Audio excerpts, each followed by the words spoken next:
আসসালামু আলাইকুম। একটি সময় ছিল যখন গ্রাম অঞ্চলে মানুষ মাটির হাঁড়ি পাতিল ব্যবহার করত, কিন্তু আস্তে আস্তে ধীরে ধীরে সেই ব্যবহার কমে যায়।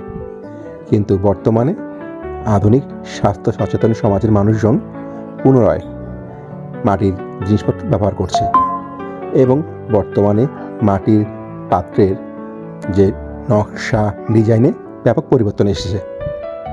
অনেকে সাজিয়ে রাখে, শুকিয়েছে, অনেকে ব্যবহার করে। সবারই আস্তে আস্তে মাটির পাত্রই ব্যবহার করা উচিত। মাটির পাত্র ব্যবহারে কোনো ক্ষতিকারক কিছু নেই, শরীরের স্বাস্থ্যের জন্য অনেক উপকারী। আপনারা সবাই চেষ্টা করবেন ননস্টিক পণ্য ব্যবহার বর্জন করতে। তার বদলে আপনারা মাটির সুন্দর সুন্দর ডিজাইনের জিনিসপত্র ব্যবহার করতে পারেন। ধন্যবাদ, ভালো থাকবেন।